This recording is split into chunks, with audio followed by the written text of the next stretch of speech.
Hola a todos, muy buenas tardes. Para mí es un placer tener en el seminario de este día a el doctor Marcelo Rivadeneira.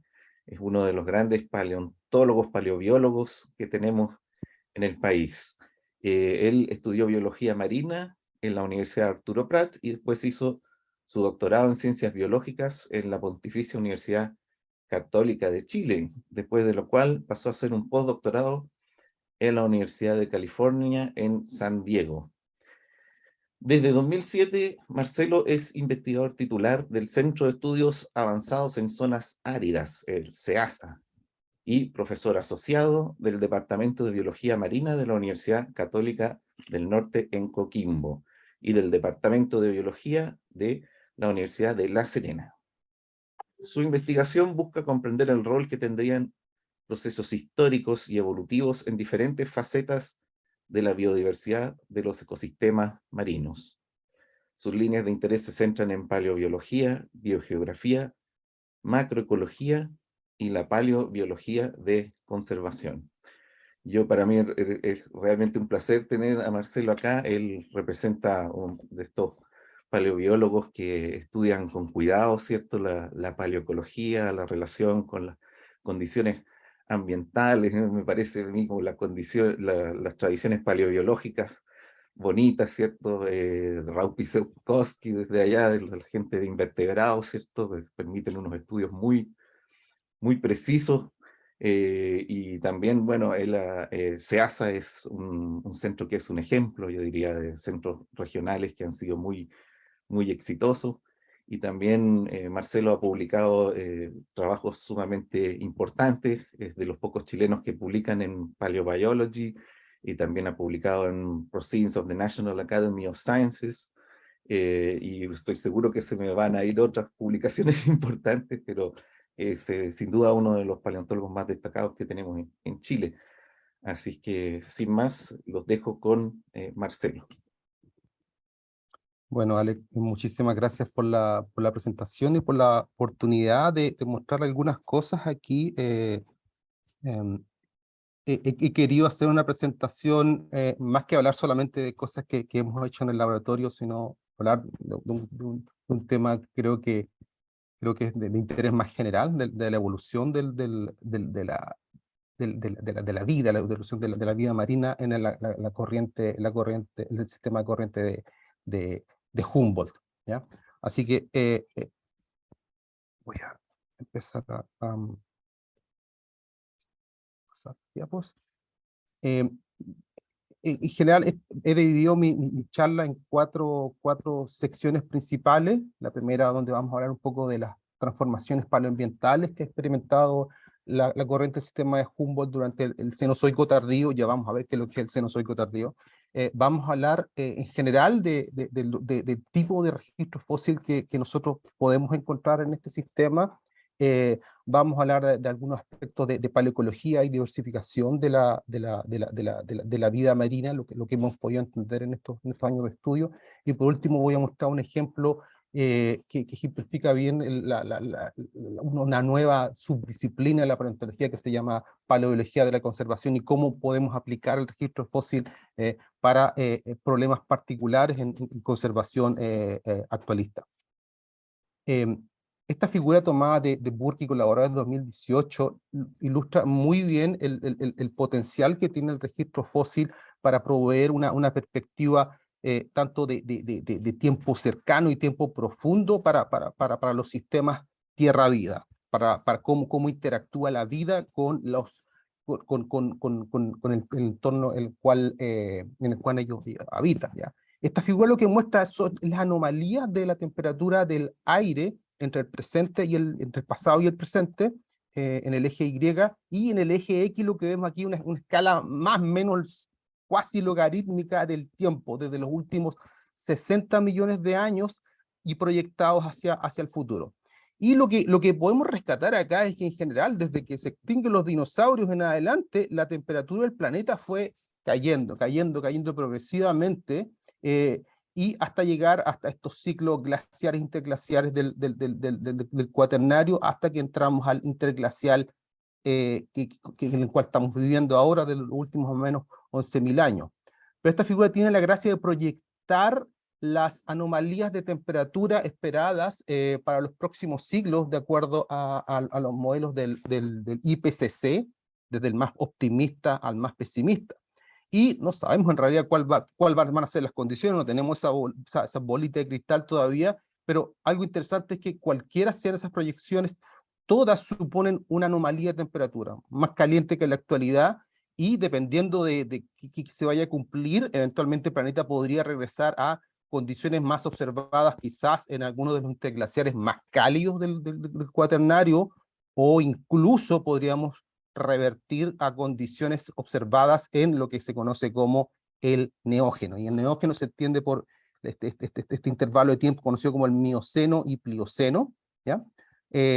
Podríamos regresar a condiciones del Plioceno fácilmente, o incluso condiciones del Mioceno, ¿ya? Hay escenarios mucho más extremistas que proyectan que para el año 2300 eventualmente el planeta podría regresar a condiciones no vistas desde hace 50 millones de años, más o menos el Eoceno, y claro, esos escenarios son tan catastróficos que dicen que nos quedaríamos sin casquete polar ni antártico ni ártico, pero lo mismo, no tenemos idea que si eso realmente vaya a ocurrir. Y este es el llamada era cenozoica, esta es la llamada era cenozoica, que abarca los últimos 66 millones de años. Nosotros vamos a centrar nuestra mirada aquí en lo que llamamos el Cenozoico tardío, es decir, más o menos los últimos 23 millones de años. En esta charla yo voy a estar hablando de dos intervalos de tiempo. Las primeras miradas van a estar acá, más concentradas en lo que es el neógeno, es decir, Mioceno, el Plioceno, parte del Pleistoceno, y la parte final vamos a estar hablando principalmente de cosas que pasaron en el Pleistoceno y que están pasando en la actualidad, ¿ya? La primera parte que quiero ilustrar tiene que ver con los esfuerzos que se han realizado para reconstruir las condiciones paleoambientales de la corriente fría del ecosistema de Humboldt durante el Cenozoico. Para esto primero tenemos que recordar qué características tiene la corriente marina de Humboldt actual, ¿ya? La corriente de Humboldt es uno de los sistemas marinos más productivos del mundo.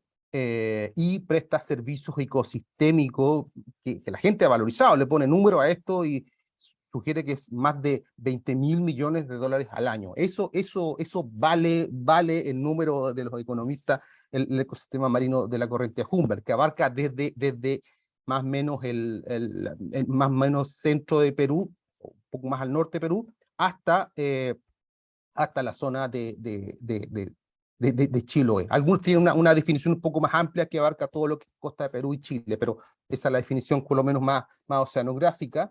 ¿Y por qué se produce, cuál es la razón de esta alta productividad? Tiene que ver con un fenómeno oceanográfico muy bien conocido, que tiene que ver con el desarrollo de celdas de surgencia costera, que se produce porque el viento suroeste fuerza a las capas superiores del mar a desplazarse costa afuera, lo que hace que se suban masas de agua desde el fondo, que típicamente son más frías y más ricas en nutrientes, ¿ya? Lo cual genera todo un impacto en las cadenas tróficas, hay mucho más nutrientes, mucho más fitoplancton, zooplancton, etc.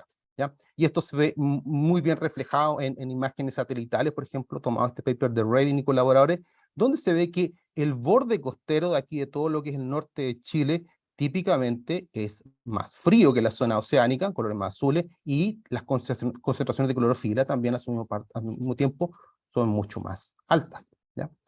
Pero como paleobiólogos sabemos que el ecosistema Humboldt no siempre fue así. Hubo un intervalo de tiempo donde estas condiciones fueron radicalmente distintas. En este paper de Deckens y colaboradores, que trabajaron con un core de sedimento aquí en la zona sur del Perú, ellos reconstruyeron las condiciones, los cambios de temperatura y de productividad observados durante los últimos 5 millones de años. Y aquí lo que vemos es cómo fue cambiando la temperatura aquí en lo que ellos llaman el margen de Perú. Y claro, la temperatura que observan en la actualidad es mucho menor de lo que se podría observar hace más o menos 4 o 5 millones de años, ¿ya? Y eso ha ocurrido también en otros sistemas de surgencia en el mundo. Pero en paralelo a esta disminución en la temperatura también se observa un incremento en diferentes proxies de productividad primaria que podemos ver acá. Y aparentemente la productividad era relativamente baja durante buena parte del Plioceno y en algún momento aquí durante el Pleistoceno esta productividad se levanta hasta tener los niveles conocidos por la actualidad. Sin embargo, ¿qué limitaciones tiene el trabajo que se puede realizar con estos cores de sedimentos? Que típicamente son realizados costa afuera, es decir, reflejan más bien condiciones oceánicas y no tanto las condiciones más costeras, ¿ya? A ese respecto también hay gente que ha tratado de integrar toda esta información de cores de sedimentos en diferentes partes del mundo y han llegado a generar estos modelos Earth System Model, sistema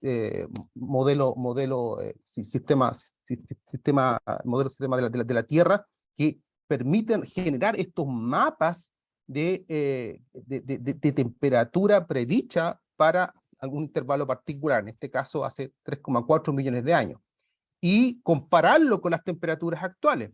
De manera que los investigadores de este proyecto, del proyecto PRISM 4, su cuarta iteración, han logrado establecer cuál habría sido la anomalía de temperatura entre el Plioceno y la actualidad, ¿ya? En este intervalo de 3,4 millones de años. Zonas más rojas indica que en ese momento el agua era mucho más cálida que en la actualidad, ¿ya? ¿Qué destaca acá? Hay un par de zonas, obviamente aquí en el Atlántico del Norte, una zona muy, muy en roja porque la diferencia de temperatura entre Plioceno y la actualidad era muy grande, pero también destaca el sistema de surgencia de Humboldt, ¿ya? Donde aparentemente las temperaturas podrían haber sido del orden de 5, 6, 7 grados más caliente que en la actualidad. Es una primera indicación de que aquí el sistema tenía condiciones probablemente mucho más subtropicales de lo que tenemos en la actualidad.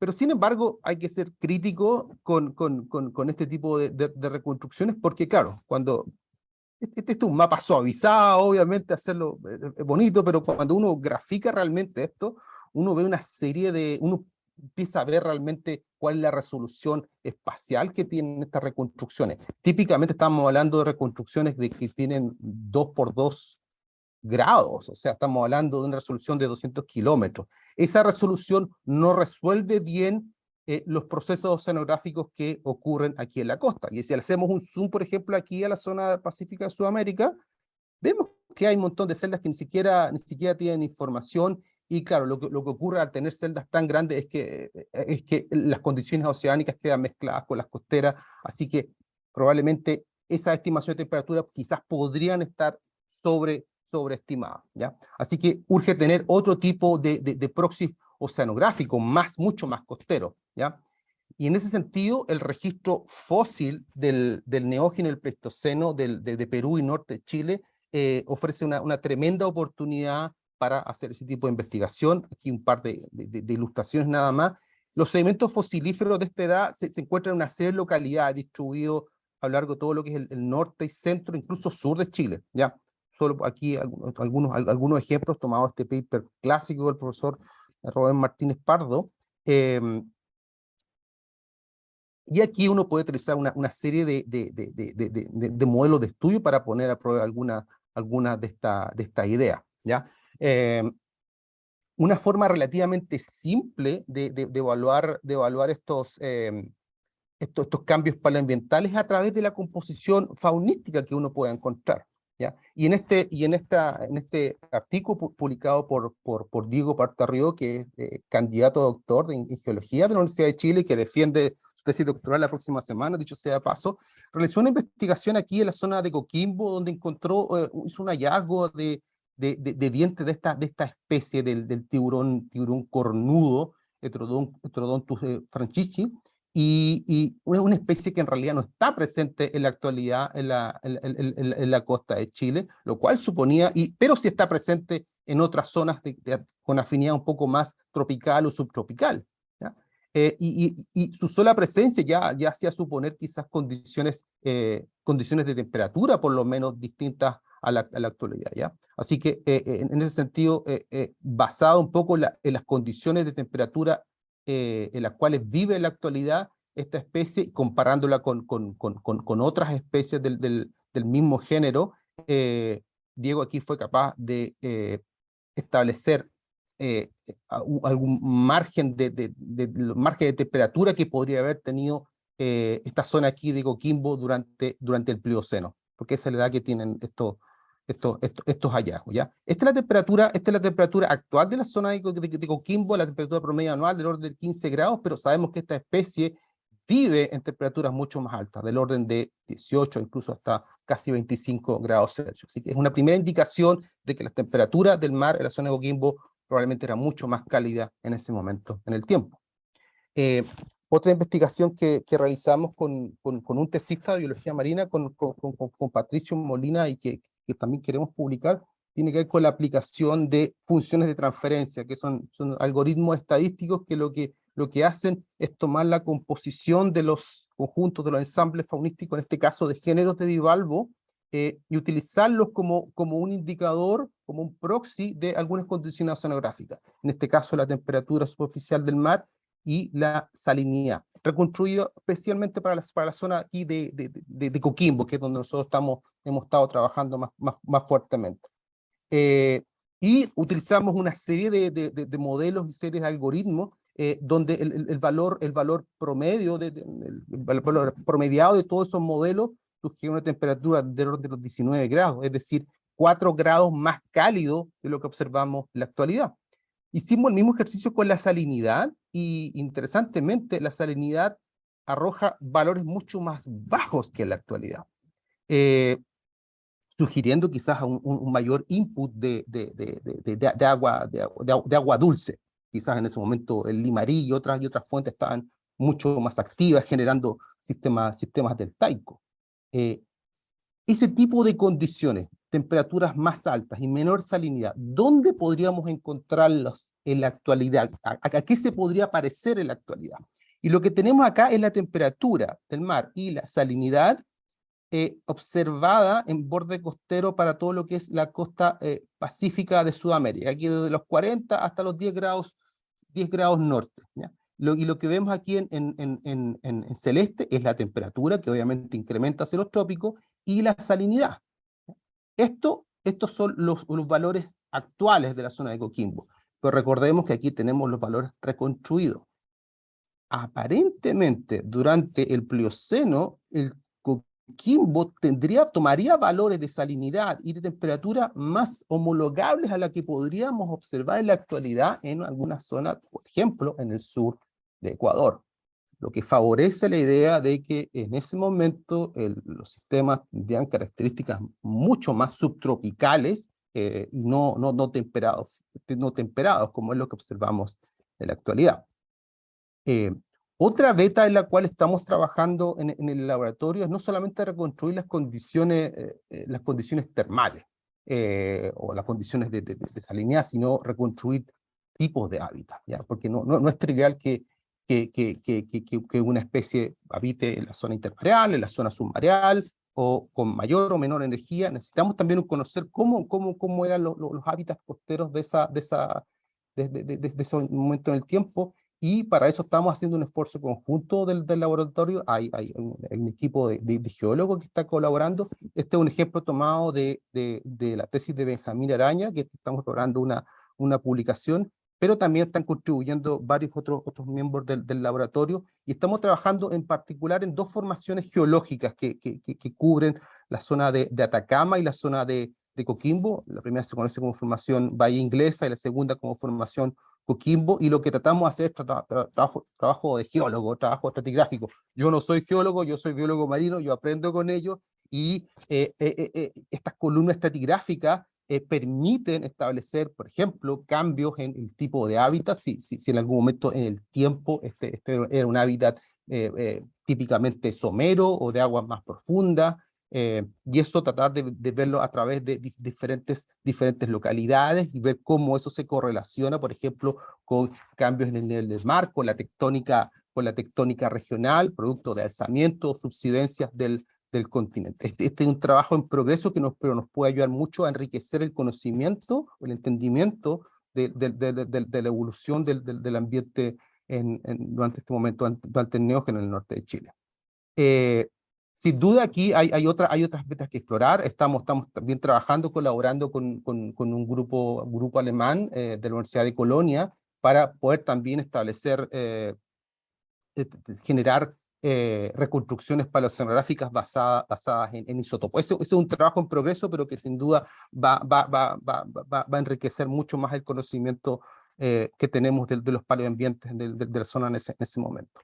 Un poco sintetizando, esta es la costa norte de Chile. Esta es una foto que tomé al norte de Caldera, en Caleta Obispito, y esto refleja muy bien qué es lo que es el ecosistema en la actualidad. Estamos hablando tenemos el desierto costero, es una zona arraica, donde hay muy pocos ríos y con muy poco caudal, con zonas de alta exposición al oleaje y típicamente aguas temperadas.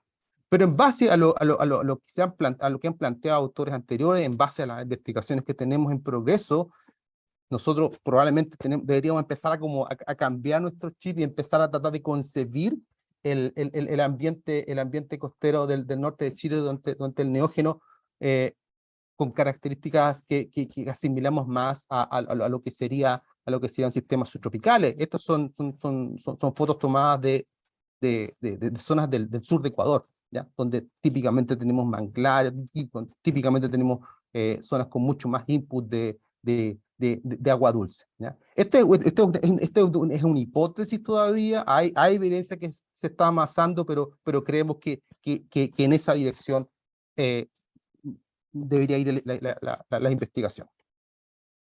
Eso respecto a la primera parte, al contexto paleoambiental. Veamos qué tipo de registro fosilífero marino podemos rescatar para esta zona durante el Cenozoico tardío.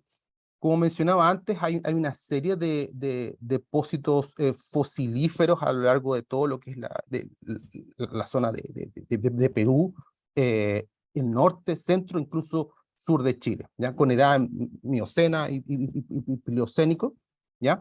Y de ella podemos rescatar una cantidad enorme, una tremenda diversidad de organismos marinos, desde microfósiles, en este caso foraminíferos, de esta monografía de Ken Finger, invertebrados, esta es una tesis de Jorge Carrillo,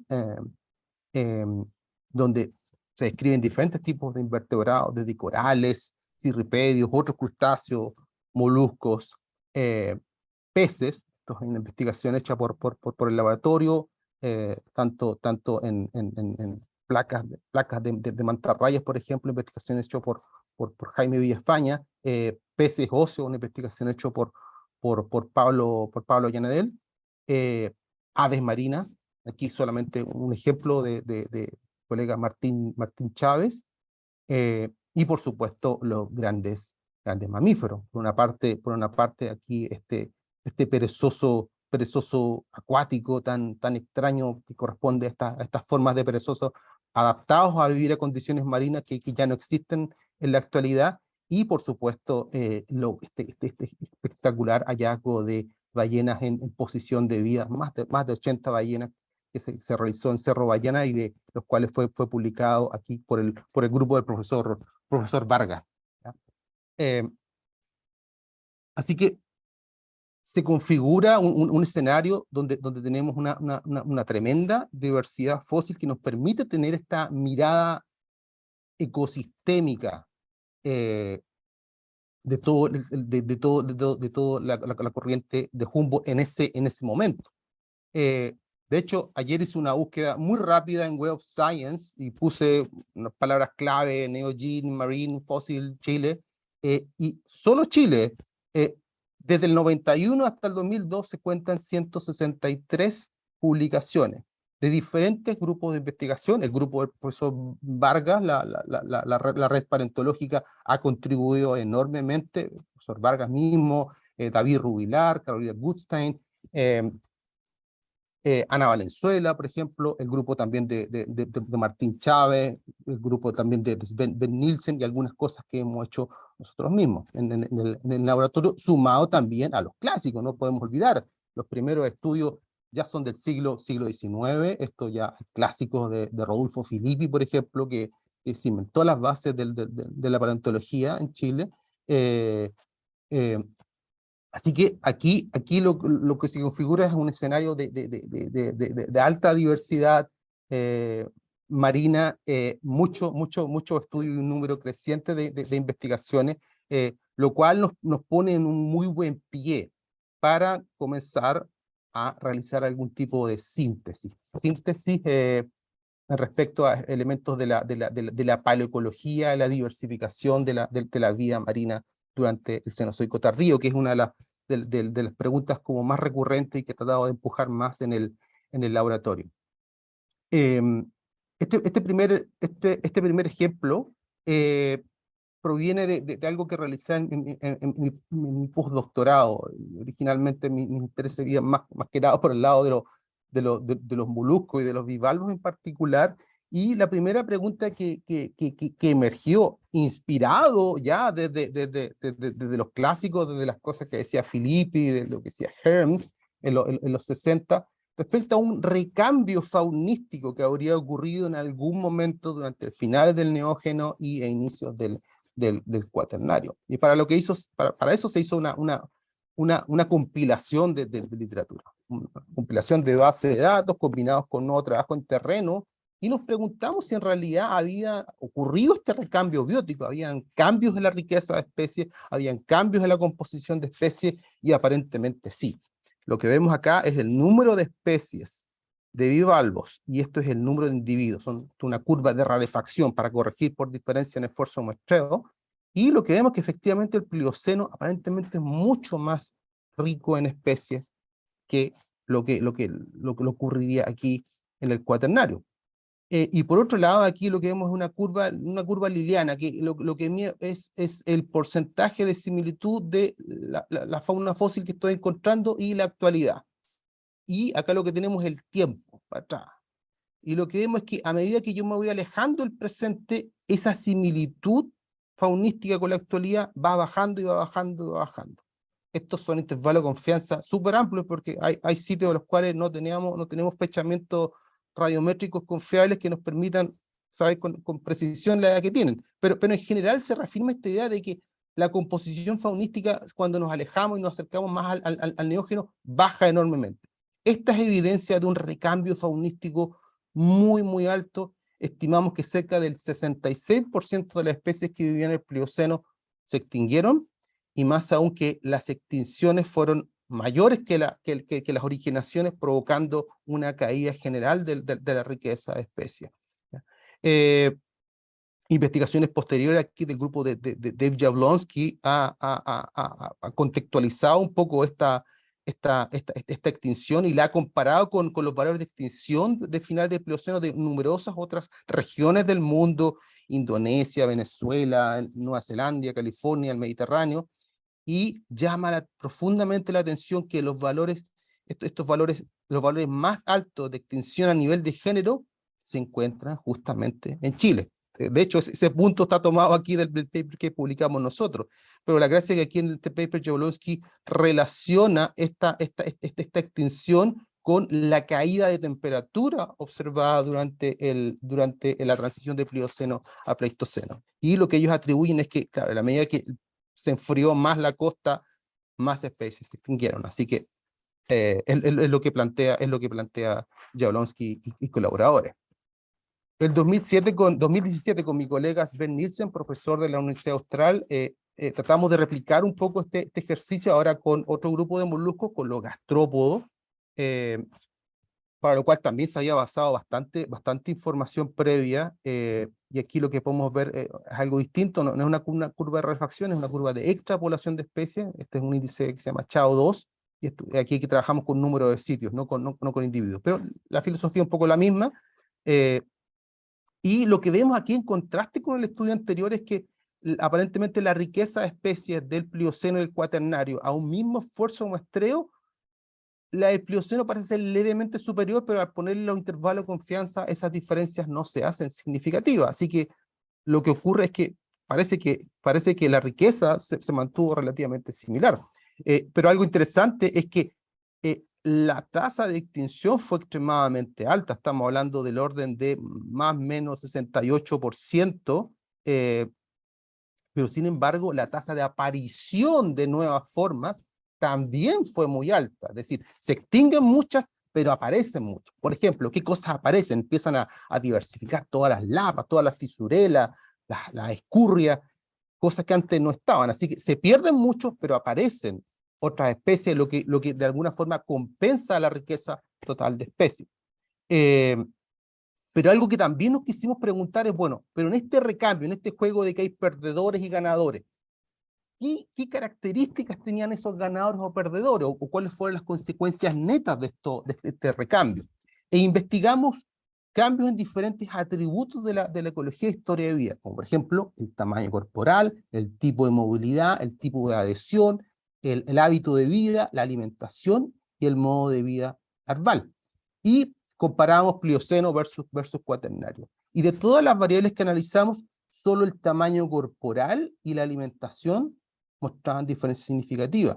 Y en particular lo que se observa es que hay una reducción en el tamaño corporal promedio de la especie de gastrópodos desde el Plioceno al Cuaternario, y hay un cambio en la proporción de los tipos de alimentación. En particular, se reduce mucho la proporción de especies con alimentación carnívora.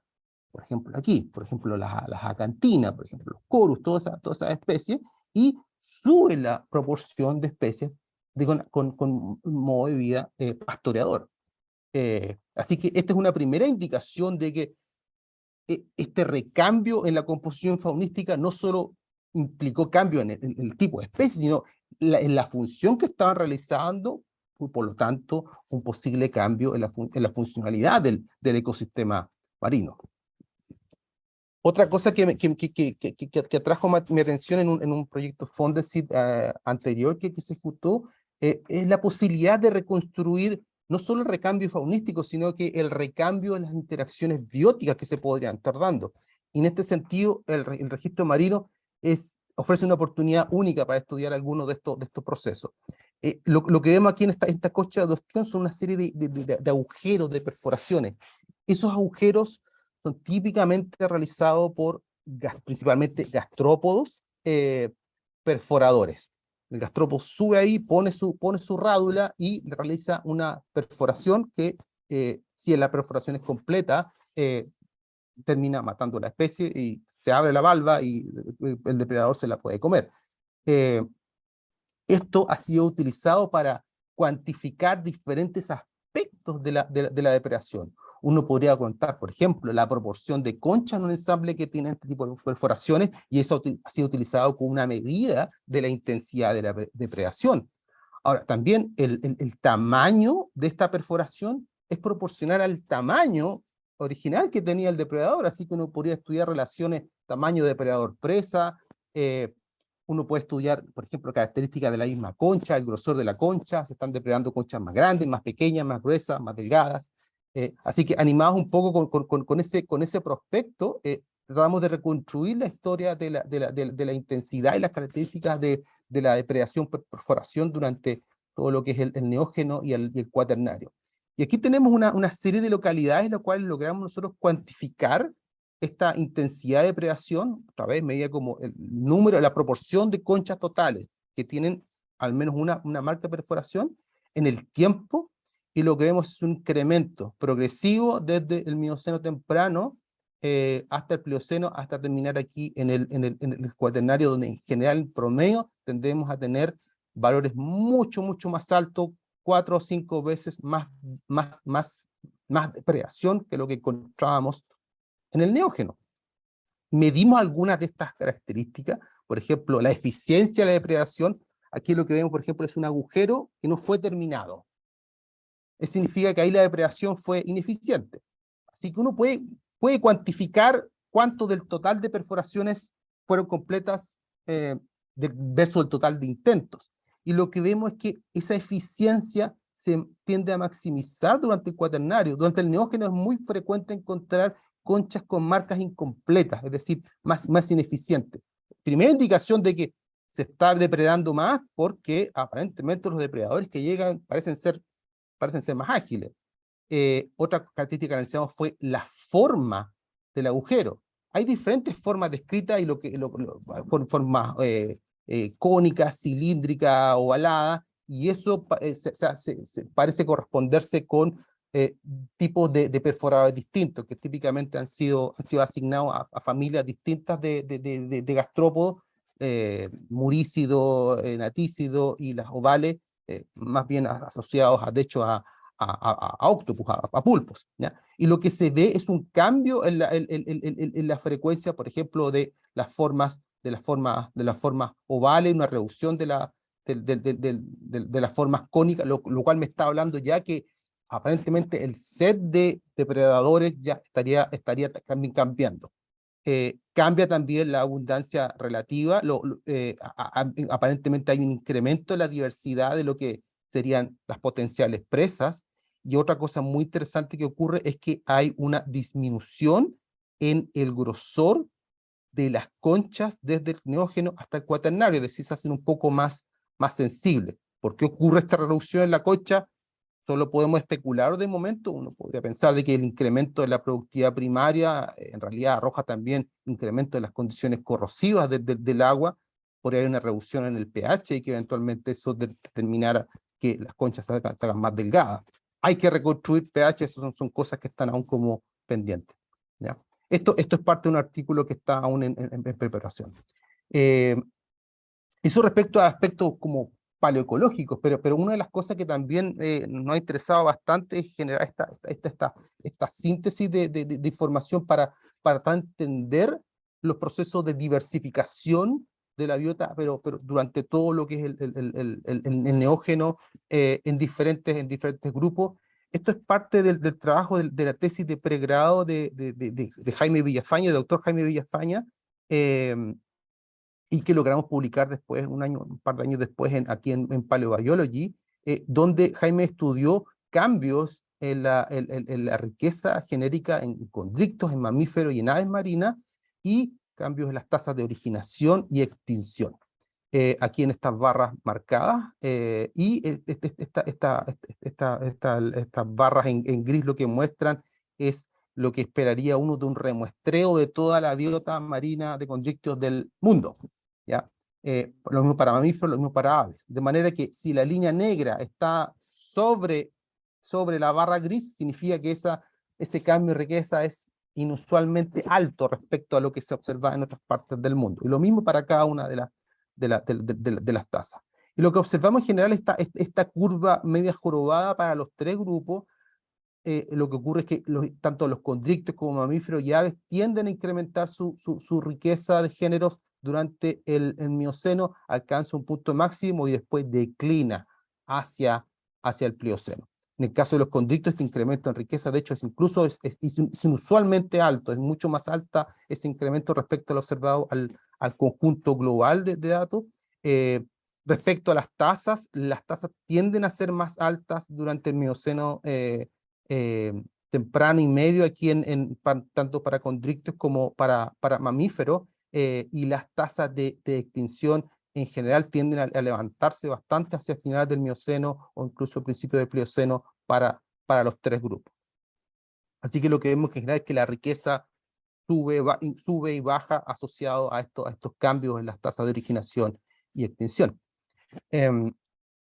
Otro aspecto muy interesante que ha emergido de la investigación de Jaime en estos años es explorar otro tipo de aspectos muy poco estudiados y que emergen sencillamente del análisis de los dientes de estos tiburones. Y en este caso, del diente del tiburón blanco, para el cual uno puede estimar el tamaño corporal del individuo al cual correspondía este diente, y eventualmente tratar de reconstruir la distribución de frecuencias de tamaño de la población de tiburones en diferentes localidades. La hipótesis de Jaime, una observación que ya había realizado durante sus años la tesis de magíster que también realizó conmigo, que encontraba dientes inusualmente pequeños en algunas localidades. Su hipótesis que era eventualmente podían estar siendo refugios de servir como eventualmente paleoniñerías del tiburón blanco. Así que hace un par de años pusimos a prueba esa hipótesis y comparamos la distribución de frecuencias de tamaño reconstruidas del tiburón blanco basado en los dientes para 3 localidades bien estudiadas: Pisco en lo que es el Perú, la zona de Caldera y la zona de Coquimbo. Y lo que vemos acá es que las distribuciones de frecuencia estimadas para Coquimbo son inusualmente pequeñas, y es más consistente con una zona, más consistente son con tallas de individuos subadultos o de frentón juvenil. Así que eso nos permitió establecer a ciencia cierta de que en la zona de Coquimbo habría sido durante el Plioceno un paleonursery, una guardería para los tiburones bebés en ese momento, y que contrasta bastante con el emplazamiento de los nursery conocidos para la actualidad, el tiburón blanco en el mundo, que podemos destacar aquí con azul. No decimos que sea el único nursery paleo que exista para el tiburón blanco, y yo creo que estamos seguros, y aparentemente hay otros grupos que están también haciéndolo. Probablemente se van a reconocer diferentes otros emplazamientos en este mundo, pero aquí este estudio introduce esa novedad.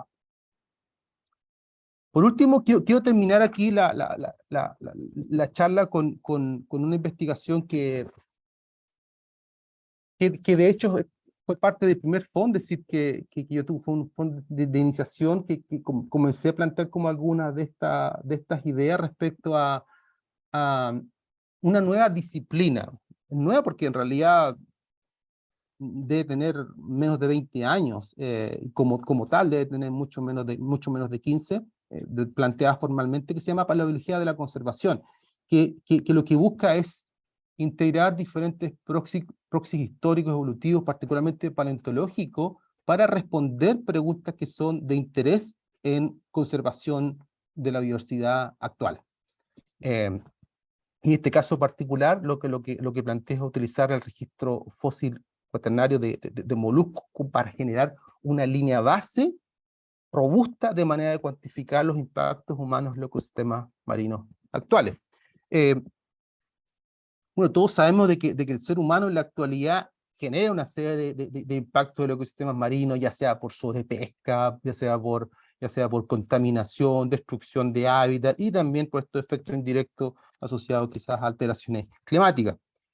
Bueno, y de hecho la gente se lo ha tomado esto súper en serio, y aquí en este mapa que vemos acá arriba, tomado de un artículo de Benjamin Harper, ya hay mapas de los impactos globales, y esos mapas están disponibles, tienen una resolución brutal de 1 kilómetro, no tengo idea cómo llegaron a generar esa resolución, pero y para cada una de esas celdas le ponen un score, un ranking de qué tan alterado está el sistema. ¿Ya? Y aquí tienen diferentes, lo que llaman ellos estresores. Pero han generado como estos mapas de impacto antropogénico a escala global, y claro, hay zonas que están súper mal, que se yo, zonas aquí del Caribe, del Mediterráneo, Atlántico Norte, pero aquí, por ejemplo, si vemos el sistema de Humboldt, aquí predominan los colores más bien como amarillentos, qué sé yo, y de hecho lo que se dice es que para este sistema aparentemente está todo relativamente bien. ¿Cuál es el problema de este tipo de evaluaciones? Están basadas en datos tomados desde la década de los 80. Son datos esencialmente ecológicos.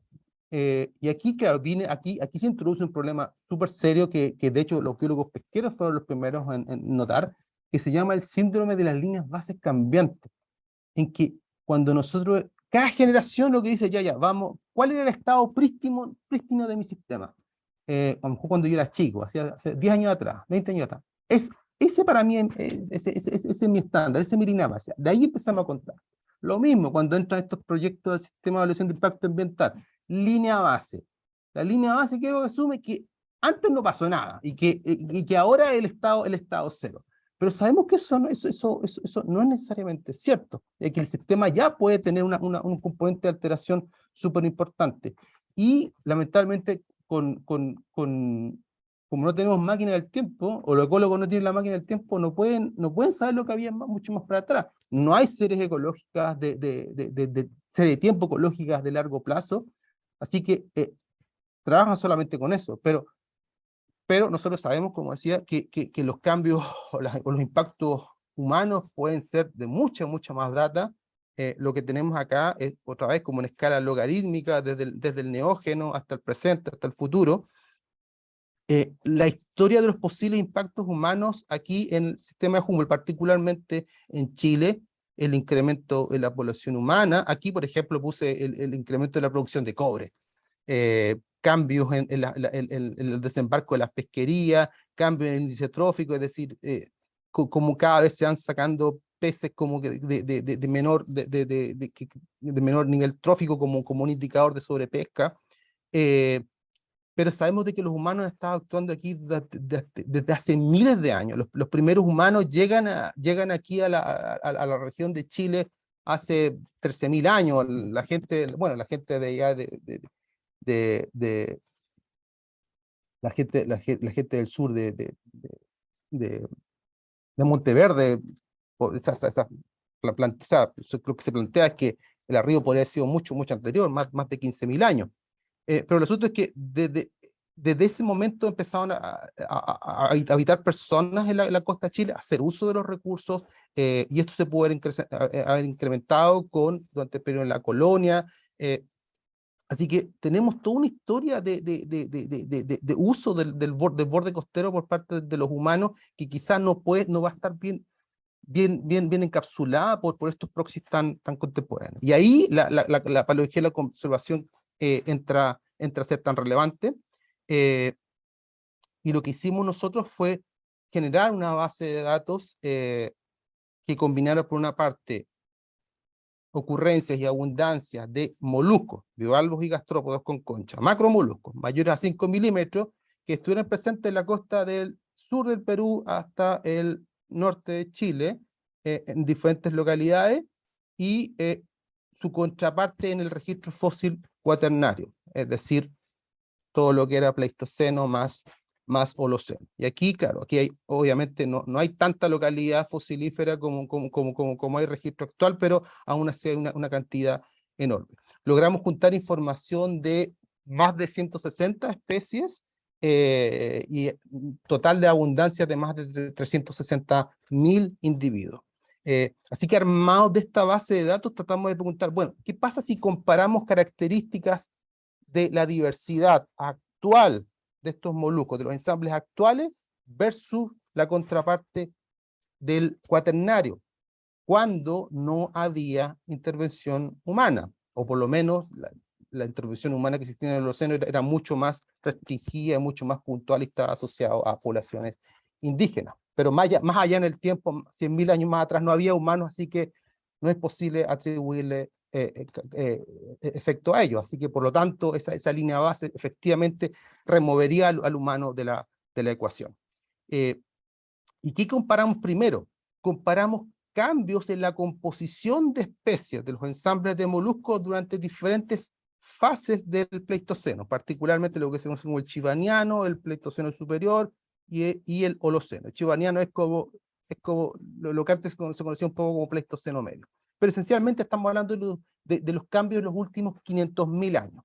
Y aquí tenemos el valor de probabilidad de una prueba que se llama el Permanova. Y claro, y aquí trabajamos a diferentes escalas de agregación espacial. Fuimos agregando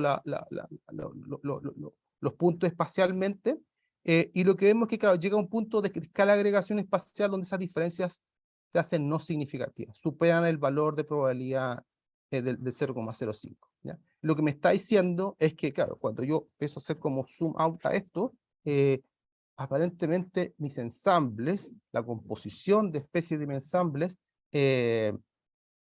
deja de ser estadísticamente distinta. ¿Ya? Lo que me está diciendo es que los ensambles mantienen su composición de especie en el tiempo. Esto es para datos de presencia-ausencia, esto es para datos para los cuales tenemos datos de abundancia numérica, abundancia relativa. Así que el primer mensaje, la composición de los ensambles se mantuvo extremadamente estable durante más o menos 500.000 años, sin hombre, o con muy poco hombre. Y después lo que hicimos fue comparar otras facetas de la diversidad de ensambles, riqueza de especies, dominancia de especies, la disimilitud, otra vez composición, y la abundancia relativa de las especies explotadas. Algo interesante es que aparentemente la riqueza de especies y la dominancia de especies es un poco mayor en los ensambles fósiles, pero esas diferencias no son estadísticamente significativas a la mayoría de las escalas de agregación espacial observadas. Sin embargo, la composición de especies del conjunto de ensambles fosilíferos versus los ensambles actuales siempre es estadísticamente significativa a la vasta mayoría de las escalas espaciales de agregación, ¿ya?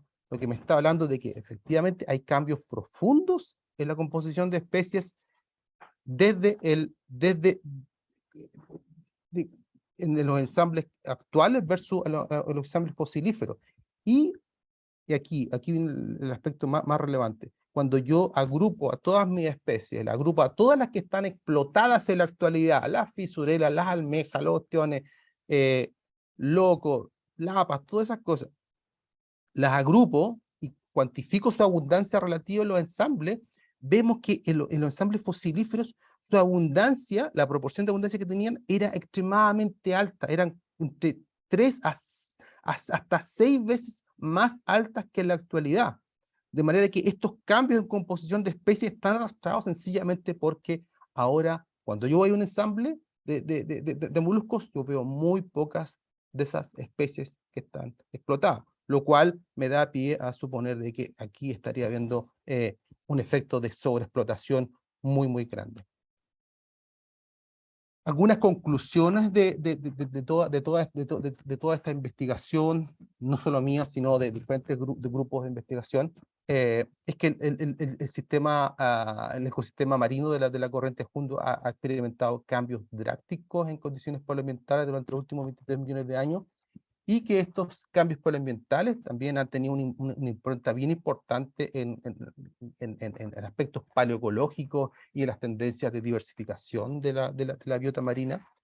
Y por último, de que estas alteraciones actuales, estos impactos antropogénicos actuales, principalmente el efecto de la sobrepesca, ha generado un impacto que no habíamos visto en los últimos 500.000 años aquí en la región.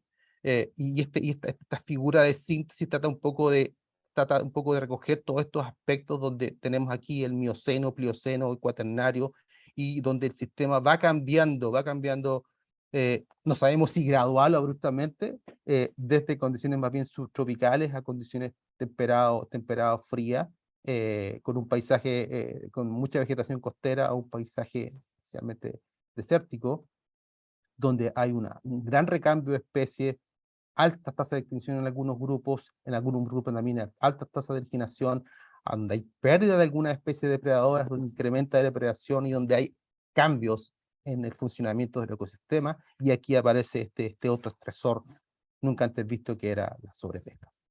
De esta síntesis estamos contentos, creo que hay hartas lecciones que hemos aprendido, pero también hay que ser autocrítico y saberlo, y por lo menos reconocer lo que no sabemos. Aún estamos trabajando en reconocer esto que decía, el timing, el momento en el cual ocurren estos cambios, y eso no lo sabemos porque aún no tenemos suficientes fechados radiométricos que nos permitan decir esto ocurrió a los 3 o 4 o 5 o 1.1 millón de años. En eso todavía hay una deuda pendiente y hay que pagarla. Como no conocemos este timing de estos cambios paleoambientales, tampoco podemos precisar el momento en el cual ocurren estos eventos macroevolutivos, y también esto confunde un poco las causalidades. Aquí nosotros estamos atribuyendo todo principalmente a temperatura, pero es casi como una inercia. Hay otras hipótesis planteadas en la literatura. Podría ser temperatura, podría ser cambio en incremento de la acidificación, podría ser incremento decrementos en la oxigenación de las masas de agua, destrucción de hábitat, y todo eso es necesario ponerlo a prueba. Y por último está esta inquietud, o sea, bueno, si ¿podemos realmente utilizar el registro fósil para anticipar cómo podrían ser los ensambles marinos en el futuro? Es algo que se solicita tanto, particularmente por los problemas en la crisis de la biodiversidad. Quiero terminar más bien con una reflexión, como le decía al profesor Vargas. Eh, Aquí a la derecha lo que vemos es un póster que se generó recién la semana pasada, y que hace alusión a un proyecto conjunto que realizó mi institución SEASA con la Corporación de Paleontología de Atacama, una corporación muy joven, creada solo hace un par de años, y que que busca como principal objetivo poner en valor todo el registro paleontológico de esa región. Y ese proyecto en particular, el trabajo que realizamos fue tendiente a levantar un catastro, un mapa de todo lo que era la paleodiversidad, de todos los registros fósiles conocidos para la región de Atacama, desde el Paleozoico, desde hace más de 400 millones de años. Y lo que descubrimos con eso es que en realidad hay mucho más de lo que nosotros pensamos. Como conversábamos antes fuera de cámara con el profesor Vargas, nosotros crecimos con este como paradigma de que en realidad en Chile había muy pocos fósiles, no había dinosaurios, como que no había nada así. Y en realidad esto es una región, esto es Atacama, y aquí ya vemos evolución de la vida durante el Fanerozoico, y no solo vida marina, vida terrestre, vertebrados, plantas. ¿Ya? Así que este es un proyecto extremadamente esta es la punta de lanza. Esto muestra la punta del iceberg en realidad, porque aquí en base a esto lo podemos replicar en otras regiones, incluso en todo Chile. Más detalles, el informe particular lo pueden descargar aquí de la página web del CIAN, y todas estas ocurrencias georreferenciadas que están mapeadas acá, nosotros las subimos a un portal de acceso gratuito, de acceso colaborativo, que se llama Paleobiology. Paleobiology Database, ahí queda para consulta toda esa ocurrencia. Ustedes pueden descargarla, va a descargar en una planilla de datos, ustedes pueden generar sus propios mapas. Pero en el fondo lo que vemos aquí, que en base a estos trabajos colaborativos podemos empezar a tener una mirada ya ni siquiera del neógeno, ni siquiera marino, podemos empezar a entender la evolución de la vida, o cómo fue la evolución de la vida aquí en Chile. Y últimamente lo que parece ser que tenemos laboratorios naturales espectaculares para estudiar la vida en nuestro país. Eso por una parte, ese es el lado positivo. El lado negativo es que hay tantos fósiles, pero son muy pocos. Aquí a la izquierda, este es un ejercicio antiguo, esto del 2016, para algunas de las finales de núcleos milenios que perdimos, pero aquí nosotros queríamos rescatar el número de socios, de miembros de diferentes sociedades científicas en Chile. Y miren dónde está la paleontología. De todas las sociedades que yo busqué, por lo menos, los paleontólogos no eran nada, absolutamente nada. Somos muy poca gente en Chile trabajando en este tipo de cosas. Otro ejercicio en el cual tampoco salimos tan bien parados es en las relaciones que hay entre el número de publicaciones, y esto lo saqué de SciMago, qué sé yo, habría que hacer algo un poco más fino, pero ok, el error me imagino que es medio sistemático. Aquí cada uno de estos puntos representa un país. El número de publicaciones asociadas a paleontología en diferentes países y versus el porcentaje del Producto Bruto per cápita eh, eh, invertido en ciencia, ¿ya?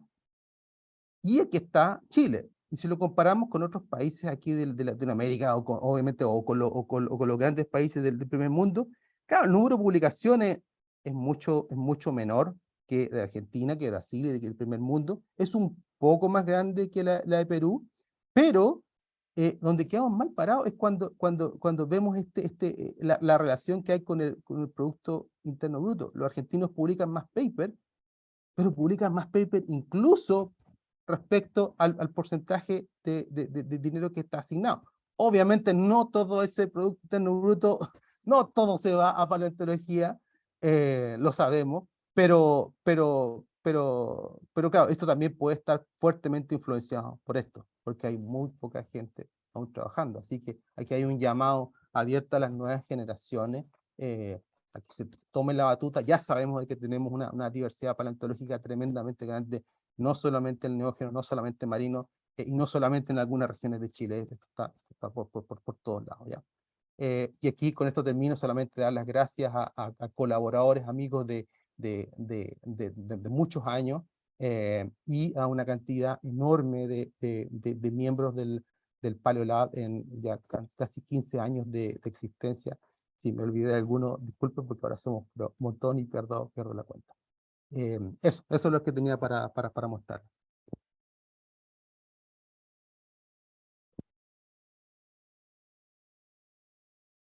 Y tenemos redes sociales, las cuales yo no manejo, yo no tengo redes sociales, pero ahí Jaime Villafaña y otros se encargan de tenerlas activas.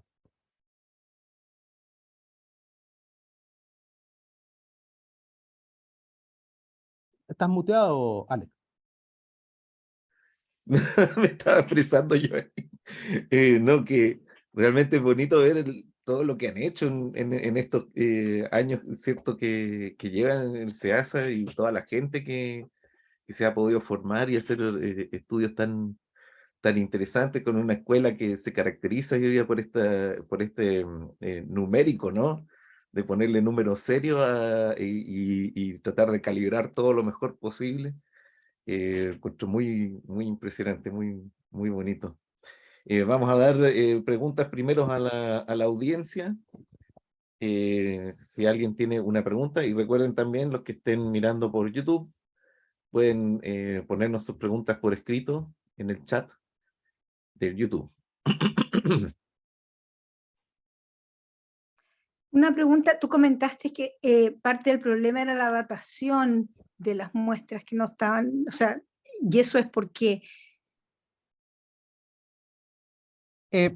Gracias, Cecilia, por la pregunta. Sí, el problema es que para sedimentos de esta edad, Plioceno, Mioceno, hay que trabajar con métodos de flechamiento basados en estroncio, ¿ya?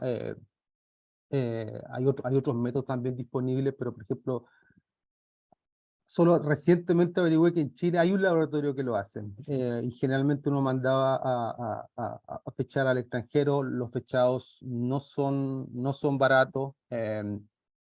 Está el otro problema muy grande de que si uno manda a fechar una concha, la concha es un fósil, los fósiles están protegidos por la ley.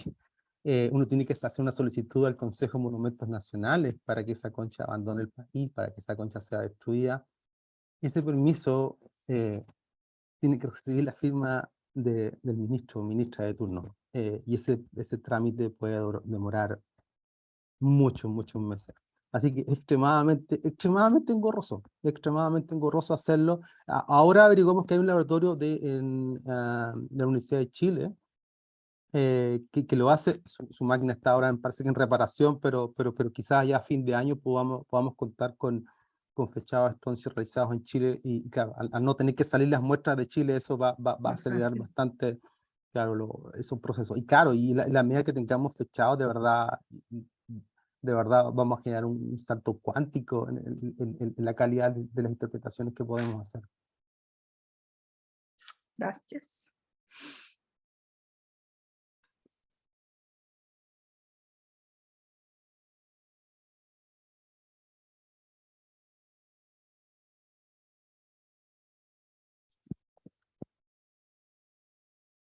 Claudio tiene una pregunta por el chat. ¿Por qué no activas tu micrófono, Claudio, y la haces por audio?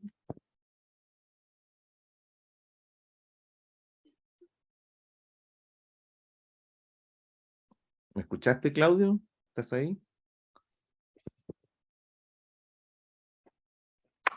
Sí, aquí estoy, te quiero por el ruido, pero igual lo puedo. Ok. No, te escuchamos ¿Me bien. escucha bien? Sí. Allá. Cuando mostraron estos índices de ganancia y pérdida de especies, igual uno queda como con la duda de que si eso se debe a que de verdad desaparecieron o si no se han descubierto. Ahí sí hay alguna manera como, no sé si es obviamente confiable, pero al menos un poquito más indicadora de que sí sea por un motivo y no por el otro.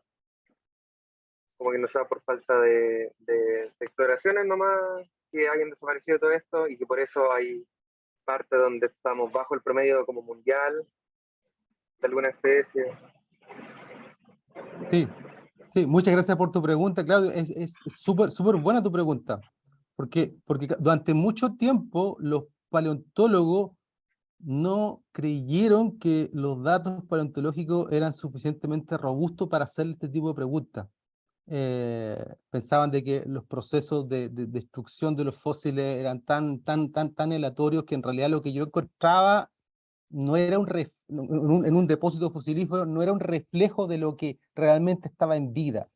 Y lo que tuvo que ocurrir es que una disciplina de la paleontología que se llama tafonomía, que es lo que estudia el proceso de fosilización mismo, hicieron una serie de experimentos y síntesis y llegaron a la conclusión de que no sabe qué, efectivamente lo que yo encuentro en un depósito fosilífero es una foto súper, súper cercana a lo que sí había en la realidad.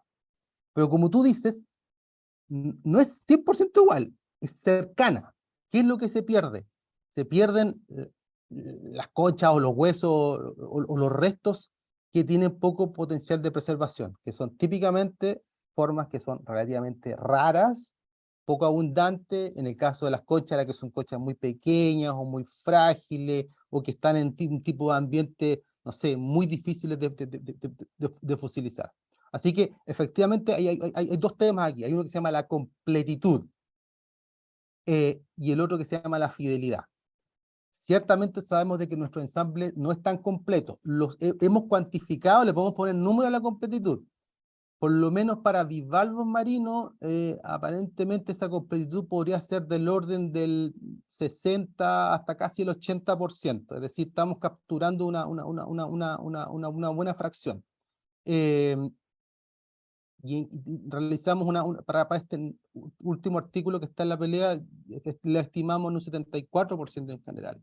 ¿Ya? O sea, hay una gran fracción de la especie que sí estamos encontrando. Hay una fracción que no estamos encontrando, y claro, como tú dices, si nosotros fuéramos y seguimos trabajando, a lo mejor vamos a encontrarlas, pero a lo mejor nunca las vamos a encontrar, porque al ser tan chiquitas, al ser tan frágiles, se perdieron. ¿Cuál es el único lado positivo? Es que probablemente esas especies eran extremadamente raras, así que lo más probable es que no estén introduciendo un sesgo demasiado severo en nuestras estimaciones. Pero sí, yo creo que uno nunca tiene que dar por perdida la batalla. Yo creo que hay que seguir trabajando. Claro, yo estoy seguro que si vamos y sacamos volúmenes de muestras, lo más probable es que vayamos encontrando cosas nuevas. Sí.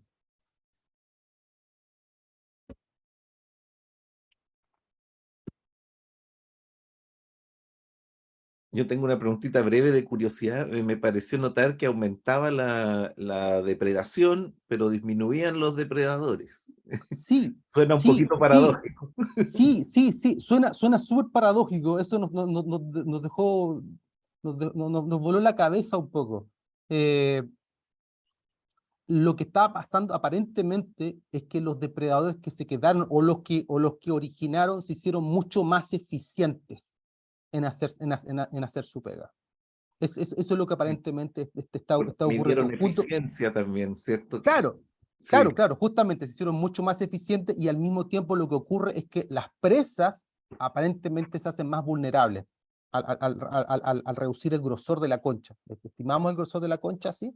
Relativo, y lo que ocurre es que, claro, se van haciendo más proclives a la depredación. Le es más fácil para ellos hacer esa perforación, porque la perforación es costosa. Tienen que pararse ahí, es un taladro con la rábula empiezan a darle, y claro, si la concha es gruesa, puedo estar todo el día y entre medio pasa un pez y me come.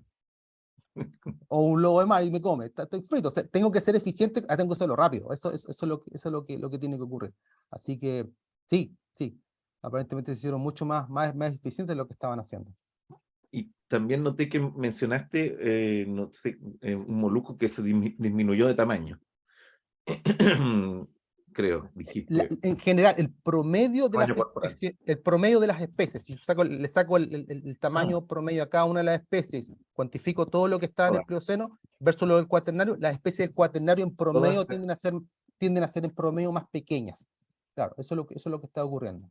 Eso está chori. Uno a veces escucha cosas, ¿cierto? Por ejemplo, yo nunca he sabido qué nivel de seriedad tiene, a lo mejor tú me puedes aclarar. Es decir, porque siempre dicen, por ejemplo, estos pingüinos son iguales a los de ahora, pero mucho más grandes, y está asociado a otra condición climática. No sé si eso está más o menos bien mejor estudiado, aplica para el caso de tus invertebrados.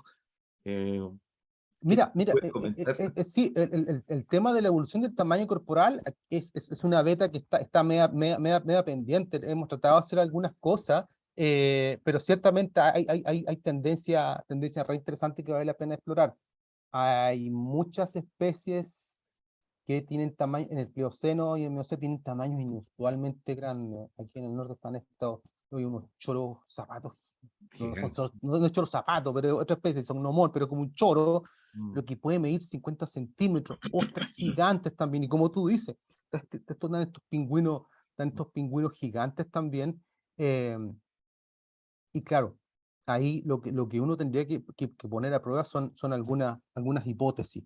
Hay un par de hipótesis que se refieren a cómo la evolución del tamaño corporal, tú las tienes que conocer, la hipótesis, por ejemplo, la de Cobb, que lo plantea incremento evolutivo en el tamaño corporal de los clados, y en el caso de los endotermos, claro, lo que se plantea es que hay una relación entre la temperatura y el tamaño corporal de los endotermos, que incrementa hacia altas latitudes, o, dicho de esa forma, se relaciona con la temperatura, exactamente, la regla de Bergman.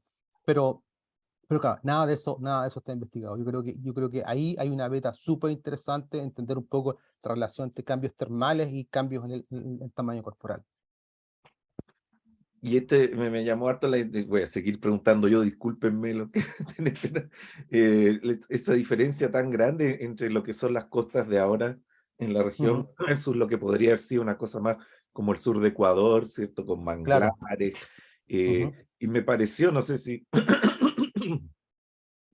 la topología también más distinta, ¿no? Como de grandes playas, más planos. Eso quería preguntar, ¿eso existe o de alguna manera la tectónica hizo un poco más empinada, más accidentada, digamos, las costas con respecto a ese tiempo o nada que ver? Sí, claro, lo que pasa es que aquí tenemos, lo mostré muy rápido, pero ahí en la tesis de Benjamín Araya, claro, él está como haciendo esta comparación, este análisis comparativo entre las dos formaciones, Coquimbo Bahía Inglesa, y claro, y estudiando los procesos de subsidencia tectónica, y claro, y se ven periodos donde el continente se hunde y otro continente emerge, y eso obviamente va generando destrucción y construcción del borde costero. En último término, lo que habría que hacer, y algo que también creo que Diego va a hacer, es como una reconstrucción de la paleolínea costera, porque claro, efectivamente, como tú dices, no solamente es el ambiente, no solamente es el clima, la vegetación la que cambió, sino que probablemente, claro, la estructura más morfológica de la costa. Claro, probablemente si teníamos sistemas del Taico, esta cuestión yo me imagino que tiene que haber sido mucho más plano que la actualidad. Bueno, ahora voy a dejar que otra gente pregunte, si es que tenemos más preguntas en la audiencia. Voy a revisar también el YouTube, a ver si alguien ha dejado algún mensajito. Sí, aquí hay una pregunta. Tengo una pregunta, dice Benjamín Rivadeneira. Los caracoles perforadores de conchas de bivalvos que mencionaste, ¿qué especies son? Nombre científico, por favor. Parece que voy a reprobar el examen de calificación, profesor. Hay muchas, pero lo que podemos decir es que, a ver, para el Plioceno, que no podemos atribuir así causalidad uno a uno. Sabemos que hay una concha, que hay un perforador, de que era probablemente atribuible a una especie de la familia Muricidae o Natícido o incluso algún pulpo. Tenemos candidatos, y ese candidato, claro, vas a tener todos los natícidos, los murícidos, claro, y los natícidos y los murícidos. Natícidos no habían tanto acá, lo que más había murícidos, especies de género acantina, especies de género Corus, tanto Corus, el mismo loco, con colepas también, y habían otras especies con colepas también en el Plioceno, así que candidatos hay una enorme cantidad. Muchas gracias. Bueno, si no hay más preguntas, agradecemos mucho a Marcelo por esta estupenda síntesis que nos hizo, y lo felicitamos también por todo el excelente trabajo. Me encantó mucho la guardería de tiburones también, excelente. Mérito de Jaime. Jaime fue el que conceptualizó desde sus años jóvenes. Y ahí hay algo muy interesante, es una observación. Es una observación que, oye, pero ¿por qué son tan chicos los dientes? ¿Por qué ¿Por qué tan son tan chicos los chiquititos? dientes? Claro. Pero Claro. lo cuantificaron, lo compararon, Claro, muy comparadito, claro. Hay mucha por eso la riguridad detrás de eso, y claro, y pudo ser publicado en una buena revista. primera paleoguardería demostrada que Sí, claro, para el registro. claro, justamente. Estupendo. Sí. Bueno, No, muchas gracias. Alex, yo también muy agradecido por la oportunidad de poder estar contigo, qué sé yo, y con la gente, y dar a conocer un poco el quehacer, ya no solo de mi lab, sino las cosas que hacemos los paleontólogos en general, y lo relevante que puede ser, ¿cierto? Eso. Exacto. Bueno, muchas gracias y nos vemos Listo. todo el mundo hasta el próximo miércoles. Un nuevo Listo. seminario. Súper bien. Ok, Cuídense nos vemos. todos. Chao, Alex. Chao, Chao, chao, chao. chao.